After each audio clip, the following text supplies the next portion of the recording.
Hey everybody, my name is Christian Fritz, and I will be teaching the fly tying class for the next couple of weeks here. Um, Lenny and I have been getting kits together for the class, and I wanted to give you guys a quick heads up about some of the stuff you're going to be getting. There's a little bit of assembly required on the vise, so I wanted to show you guys what we're looking at. So here we go. So this is the Griffin Enterprises kit, all right? Comes in this nice little bag.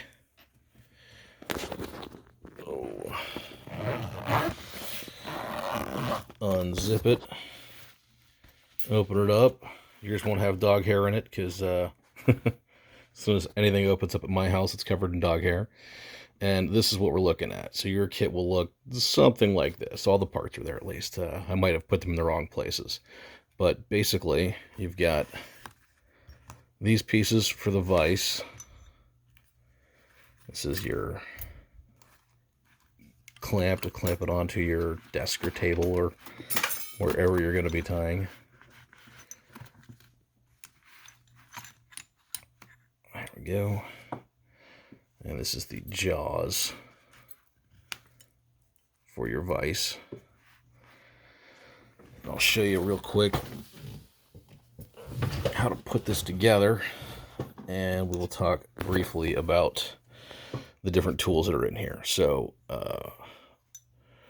this is the main part of your vise. First thing we're going to do is we're going to put the jaw on. Now, one important thing is if you are right-handed, right, you'll be tying with the vise looking like this, right? So you have these two little dials on here, and you want those facing you. So what we're going to do is we're going to pull off this little screw and the little cap that comes with it, this little piece right here. This is going to slide underneath your vise, and you can see that hole matches up in this little sliding area here. And this sliding area is real nice. It helps it so you can adjust your vise for different flies. When you start tying different sizes, we're not gonna have to worry about that because most of what we're tying is pretty much the same size. But when you start getting into some really big hooks and really tiny hooks, that starts to matter. So we want to get this have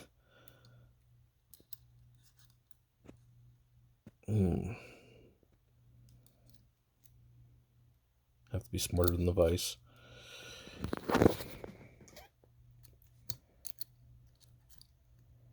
There we go. So you got it like that, right? So your vise is, so the jaws are pointing up at an angle, right? And then we're going to go ahead and hand tighten this down. And in your kit, there's also an Allen wrench. I just want to take that and just give a little snug. And we can actually have this pretty far up, maybe even almost all the way up to the top of that little gap there. You can see on the back of here, there's a little rubber gasket, and the kit comes with a spare one in case that one breaks. Because eventually, after much use, these do often break, and so they sent you a spare one to go with it, which is really nice. All right, so that's that. The next bit, we've got an extension piece. You can add this or not, depending on if you want, how high you want your vise up. This is called a bobbin cradle, and we will definitely be using this. I really like bobbin cradles, especially on a nice rotary vise like this. To put this on, you squeeze here, and it's going to open up that hole. So we're going to squeeze, and then just slide it down. And we want it to be about the same height as, or about the same spot as the jaw. So you can see the jaws here, and the bobbin cradle is right about the same spot. So that's where you're going to end up putting that. On your C-clamp, it's got this piece here. Just pull this out until it's no longer blocking the way.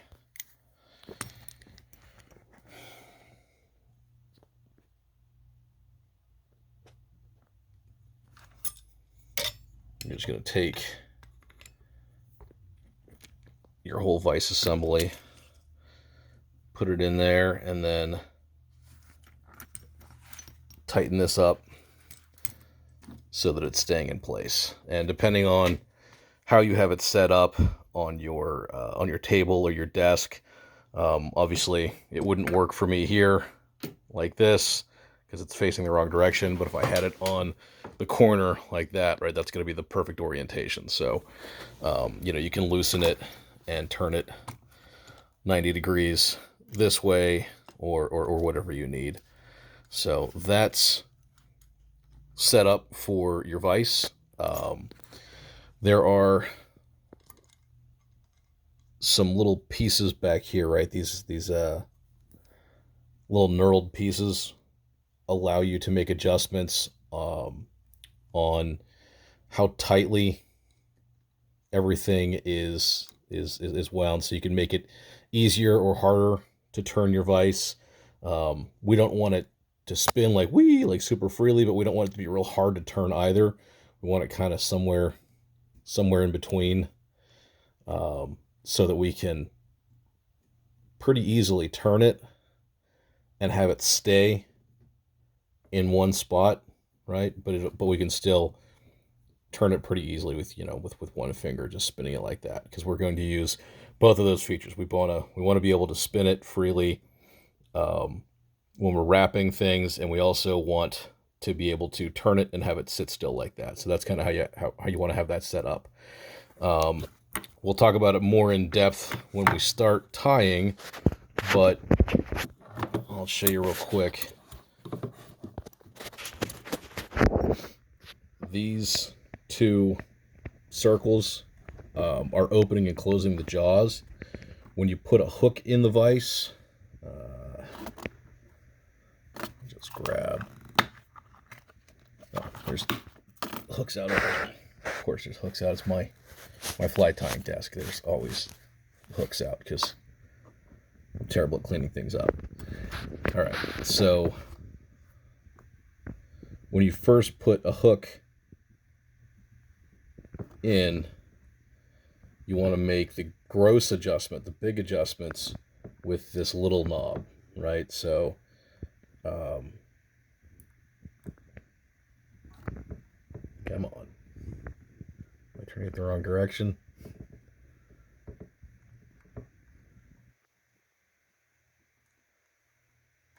There we go.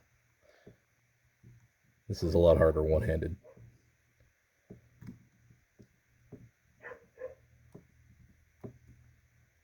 All right, so we have the hook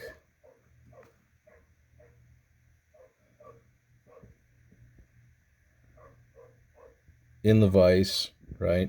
And we want to make the first adjustment. We want it to just grab the hook, right? So it's I can pull it out if I pull real hard or if I pull decently hard, but it's not just gonna pop right out either. Probably should have pulled that because now I gotta get it back in.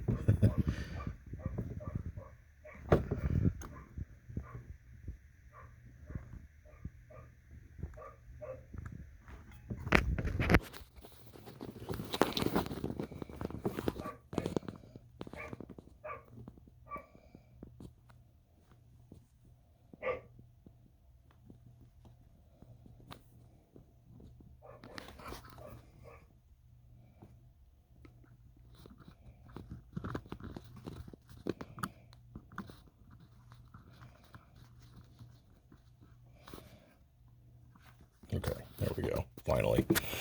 So I got it just tight enough that it's in there, and now I'm going to take the big knob, and I'm going to turn the big knob and really tighten it down to the point that I can't pull this out, right? I can wiggle this around, I can pull pretty hard, and it's not going anywhere, right? So I can put some good tension on this, and that's how you get it in. Now, you want to get it out, you're not going to be able to turn this at all, right, until you release this one. So you loosen this after we tie our fly, and it's all done. We're going to loosen this, and then we're going to loosen the little one, and then your hook's going to come out. So that's the basic operation of your vise. Real quick, some tools. You've got Probably the most important, well, the two most important things in here are your bobbin, all right? And you use this by putting thread, putting a spool of thread on it. This is all much harder to do one-handed. There we go. All right. So, boom, like that. And then we're going to take the thread and we're going to run it through this little hole here out the front. And this is what we're going to use to tie all of our materials onto the fly. The next most important thing is scissors, because we're going to be cutting a lot of stuff. Yeah, so they're scissors. They're just like every other pair of scissors. This is a bodkin, and it's used, I don't know that we ever get to really use it much, but it can come in handy when you're trying to pull trapped fibers and things like that out to get caught underneath your wraps. And a lot of times I'll use it when I'm putting glue. Sometimes you put a little bit of glue on your flies to make them last a little longer. And this is hackle pliers, all right? And so they just open like that. And you'll use some of this with two of our flies we're going to tie, but this is a hackle feather. You can see it's from a chicken, and it's a really, there we go. It's a really small, very fine feather. And what happens when you wrap it around a hook, those barbules all splay out, and that makes it kind of look like it's got legs, and it also helps it float. And so when we're wrapping it around the hook shank, a lot of times we can take our hackle pliers and hang on to it, because it's much easier to hang on to the hackle pliers than it is this teeny tiny little feather, right? So anyhow, that's the kit. It comes in that super nice carrying case. Yeah, we're going to start out, we're going to tie 8 flies total, 2 per week. The first, we're going to tie our San Juan worm, which is a super simple fly to tie. It's basically everybody's first one that they learn, but it is a killer. It's very effective. And then the second one is going to be a squirmy wormy, which is a very similar pattern, but it uses a different material, and it's a little bit harder to tie. What we're tying it, the squirmy material is it's kind of a rubbery material, and it makes things a little harder, which you'll see. And you got to be a little bit more careful with it, but it is an absolute killer pattern. If nothing else is catching fish, throw a squirmy wormy, and you're almost guaranteed to get some fish. They love these things. Yeah, and we're going to slowly progress, and every week we're going to learn some new things. We're going to build on to what we learned last week, or build on to what we learned the week before, until we move up to tying 2 of my favorite flies and 2 of the most popular flies, the elk hair caddis and the pheasant tail nymph. So anyhow, I'm really looking forward to this. It's going to be a lot of fun. First class, I'll be teaching from Utah because I'm going fishing. So I will see you guys Wednesday night. Very excited for all this, and I'll see you guys then. Thanks.